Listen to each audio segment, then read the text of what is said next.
All right, hello. Here's some feedback on your 733 Stronghold. Um, let's get into it. Um, yep, very cool. Thin BT.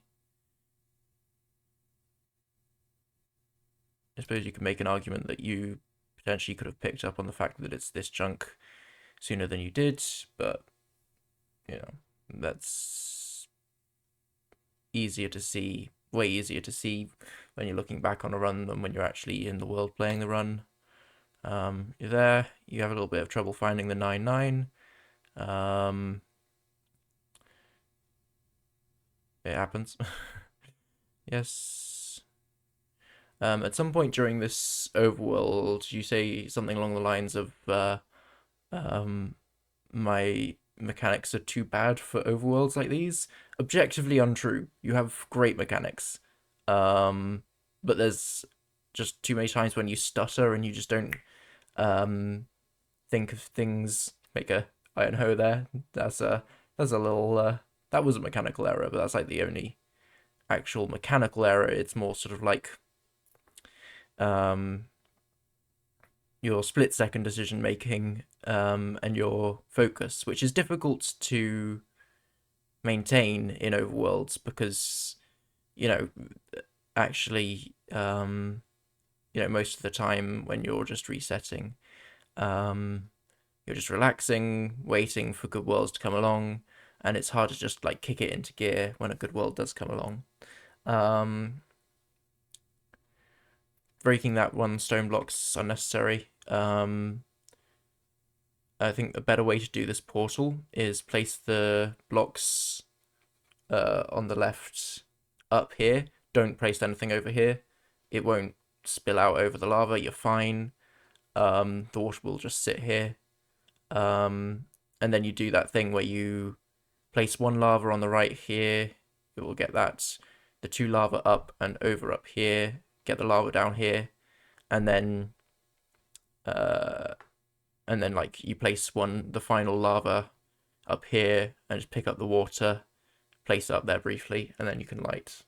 That's like the best way to do these lava pool portals, rather than spending extensive time making sure that the water flows correctly and breaking this to make sure that the water doesn't flow anywhere that you don't want it to. Just put a few blocks here and just go. um, uh, yeah, I hope that made sense. Um, if it doesn't, I will happily, uh, answer your questions if you want to at me on Discord. Um, yeah,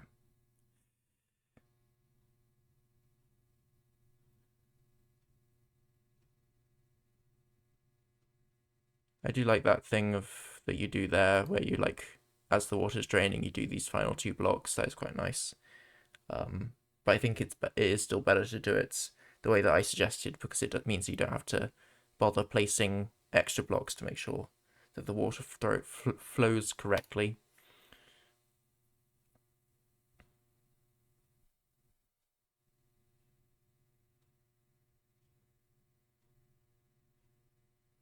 And then you unpause very quickly, which, I've been told is a bad thing. Um, as soon as you unpause the game, the world starts loading in all the random hostile mobs, um, all the zombie piglins and ghasts, skeletons, hoglins, stray piglins, whatever.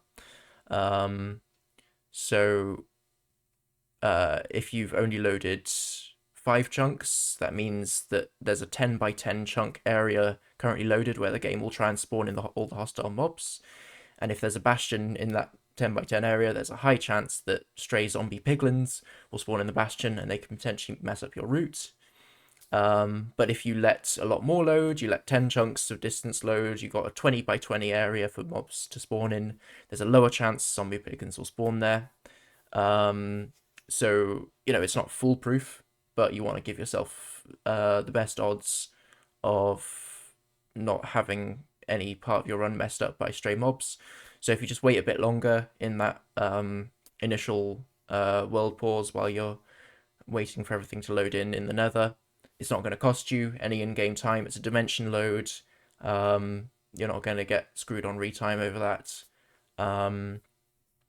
So it's great. You just take your time. You can take a moment to relax. It's I was told that the optimal thing to look for, in the top left, you see the right hand side of your C counter. That roughly tells you how many chunks are loaded. If you look for about 120,000 on the C counter, that means that you've got a good amount of chunks loaded. So if you just get that into your routine, it's really useful. You don't get screwed by zombie piglins in this run, but that's something to watch out for in the future. There you got your spike there. You're looking in this direction. You see the fortress. My initial reaction with terrain is to try and force this right side.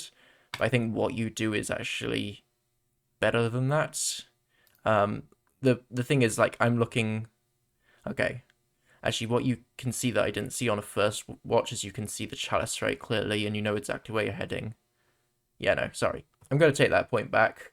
Your terrain decision. I was going to make a point about, like, how you can see this big body of lava here that's difficult to cross. So it seems more natural for me to go over here, but I just sort of missed that the chalice was this way, and you can see it when you load in. So yeah, you're definitely looking up, going up here. The terrain does seem pretty good. But I would, I'd probably be like going up the train over here rather than going up here.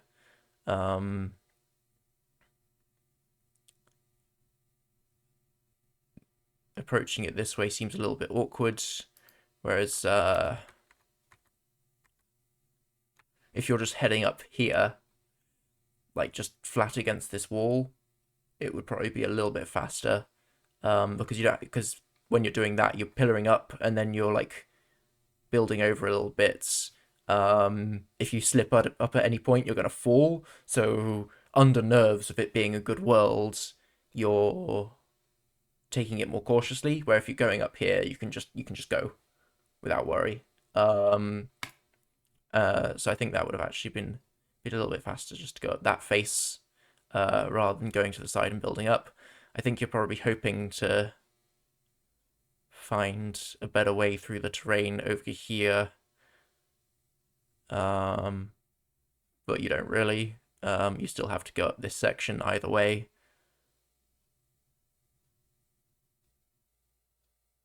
Yeah, I think you could have saved like a second by just going up the immediate face of the cliff.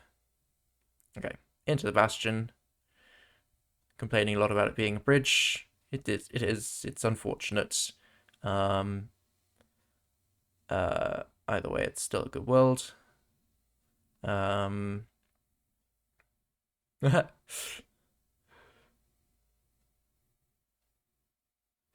Nerves go crazy, yeah. We're into the roots. And you're preparing something down there in case it turns out to be double single. That immediately indicates that you really know your roots, which is great. And you're going down here. And yeah, there's a lot to be said about a bottom hole here. One thing you don't do is, if you just walk down to your right here, that seems to really help with piglin pathing in bringing them straight down to this area, and straight into the hole. So also placing this block here, up here, doesn't do anything. It's very well. It does. I suppose it does something, but it's very rare for a piglin to path over that. And especially if you go down here, piglins just aren't going to be locking onto you. They're going to be jumping down here because they're angry at you, but then they just go straight into the hole. They don't see you. They see the gold and they just go in.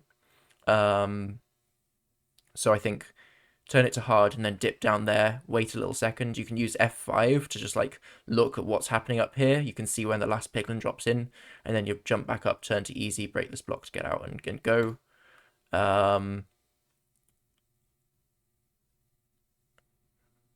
Yeah, Piglin gets stuck. Block. Yeah, you take unnecessary damage because you didn't know that Piglin was about to drop on you. So yeah, if you're down there and you're using F5, you can see when the last one goes in.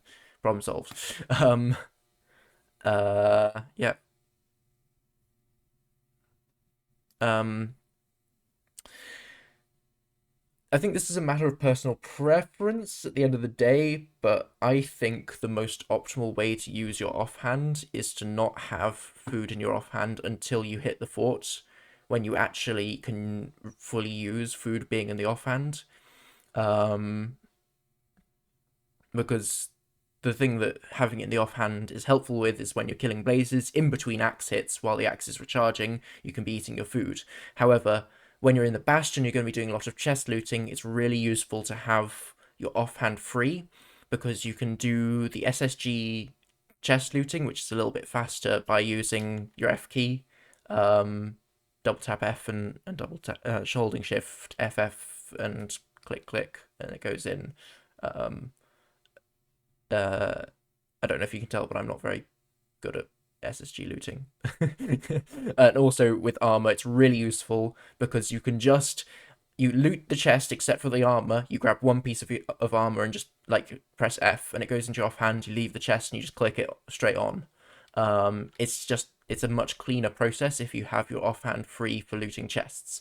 And then on the way to the fort, or as soon as you enter the fort, um, that food that's in your hotbar, you offhand it, and then it's ready to go during the blaze fight, and also any blaze rods will go into your hotbar where the food was, and so you can clearly see how many rods you've collected. It's in your hotbar.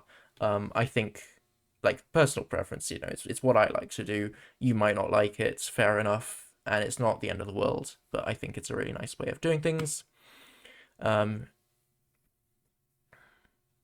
I think you're using just like a hotkey to a slot in your hotbar instead for looting. You clearly have like some sort of system to do that quickly. You broke one extra block there than you needed to. Break, break. You have a way out. You don't need to bother breaking this. Just go. But whatever. You go. You see that it's only a single. I like that decision. I like it. Um, you definitely have time to loot that chest though. You end up sitting here waiting for trades for ages. It's a bridge. Like it's gonna happen. You have to wait a long time for your trades. You wanna generally maximize your trades to give you the best chance of getting 20 RV and the pearls and string and fire as you need. Not too punishing in this run, but like yeah, I think you can just go get that chest. You never know, it might have given you 20, which would have maybe been helpful. It definitely in a different run. Yeah. Mm, yeah. And then here you use the time to go get something very quickly, but then after that you're still sitting there waiting for trades. There's a lot you can be doing with this time, namely chucking some of the useless stuff out of your inventory. There's a fair few useless bits. Or in your hotbar, you've got one leaf and one cracked blackstone. That stuff can go. There's one basalt in your inventory. And also, you need to be looking at crafting string into wool, crafting nether bricks into nether brick blocks, glowstone dust into glowstone. So that when you hit the fort, you have a clear inventory. You can just really quickly get your crafting of explosives done and get the blaze bed off quickly. Um, or in this case, crafting your gold pick really quickly. Um, Even if you're still waiting for trades and you're going to pick up more string, um,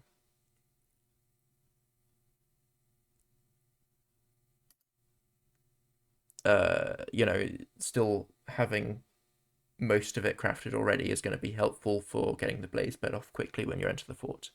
There's a stutter trying to get out of the bastion. Your immediate reaction is to go this way. Um, yeah, when you first enter the bastion, one of the big things you need to be thinking out of is how am I getting out of this bastion? Um, I think a lot of the decision making in this run could be put down to the fact that you're distracted because you're in a call with friends, which is fair enough because um, I'm never going to advocate for being bored while speedrunning. If you're having fun while speedrunning, great. Have stick in a call with your friends.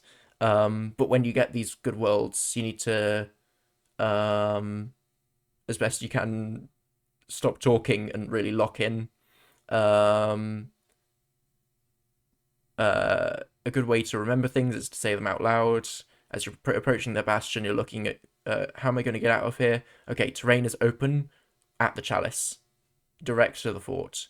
Um, uh, Possible to also think about the fact that the terrain is like,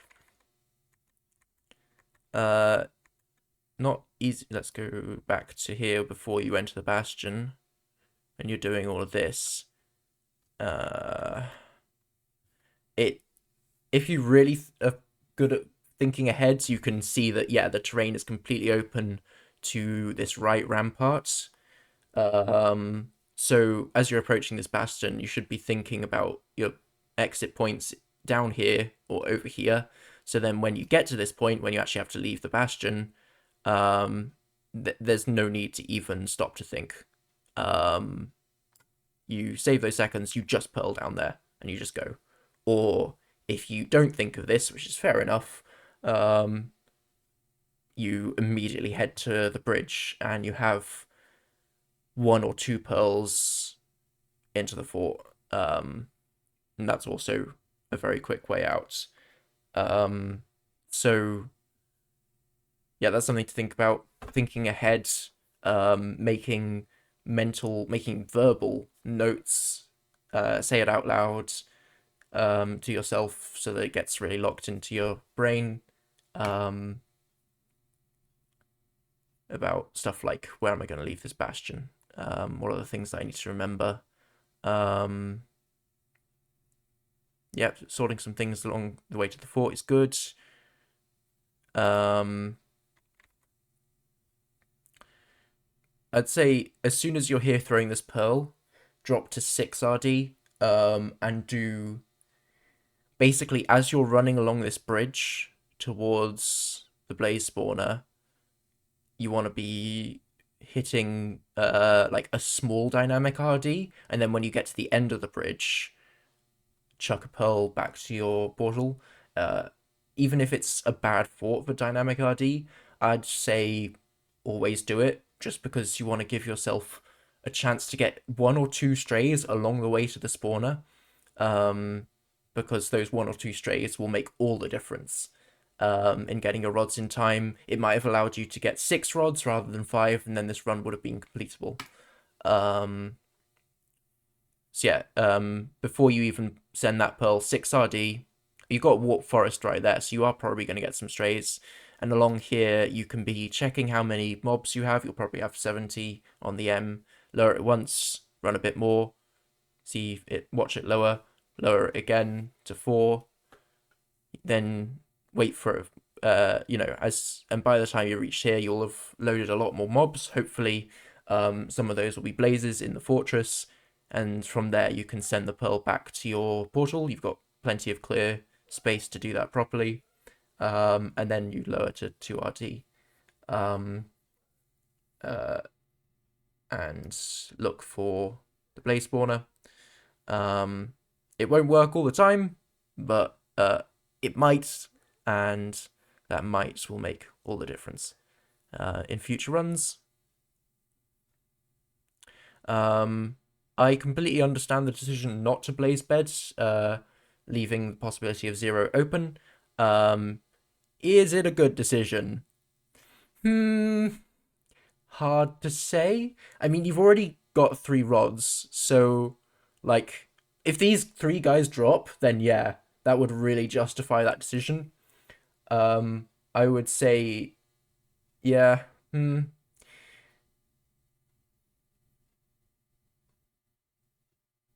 I think personally, I would rather rely on an insta perch rather than relying on quick blaze rates, like relying on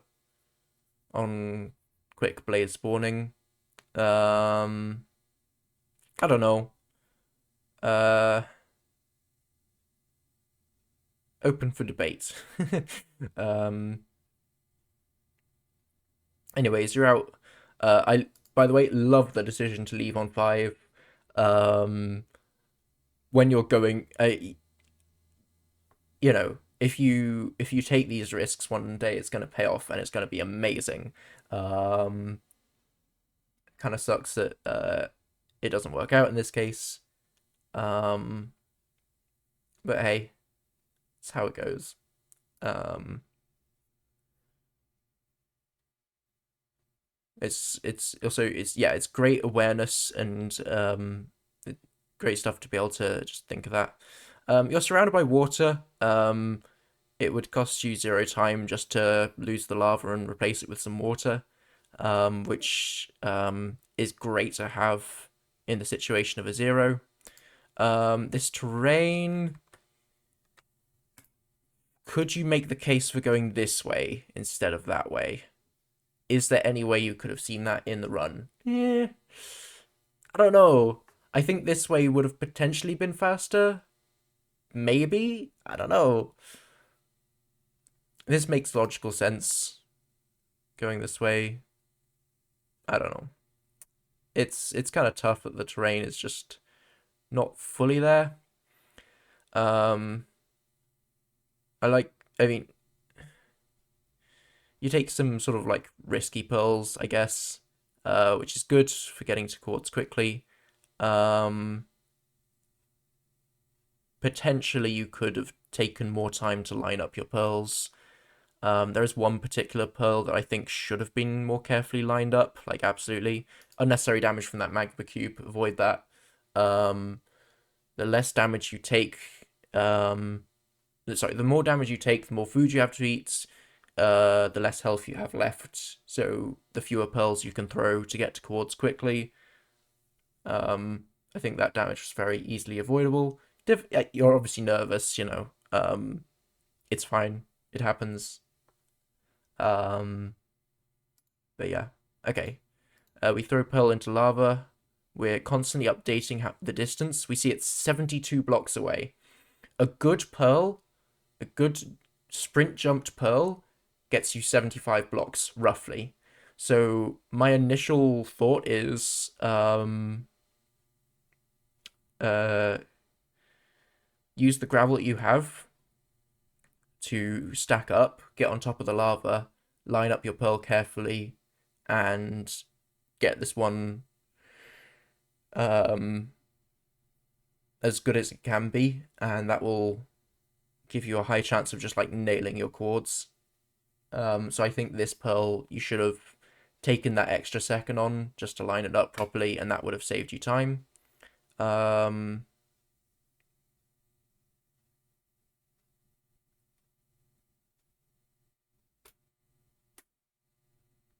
Whereas in this case, you're still like 30 blocks off, so you have to throw another pearl, and that's still not right. Um,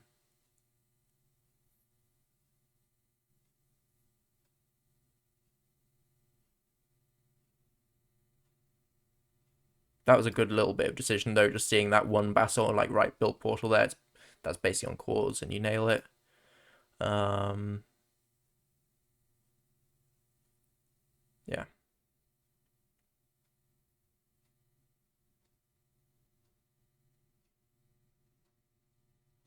You had time in the portal animation to change your pie chart. Um, Definitely you should have done that. Um, if I don't know, yeah. I would, yeah. On one of your portal animations, make changing your pie chart um to the preemptive settings just the thing that you do. Um, yeah, it's just would have saved this little stutter in the stronghold. In the stronghold is at the point when you're gonna be really, really nervous. So, um, yeah. You say, I think in the voice call you say something about it being down middle, or it might have been one of your friends saying that, and then you don't go down middle. Um, I think you definitely should have gone down middle first before checking up here. Um,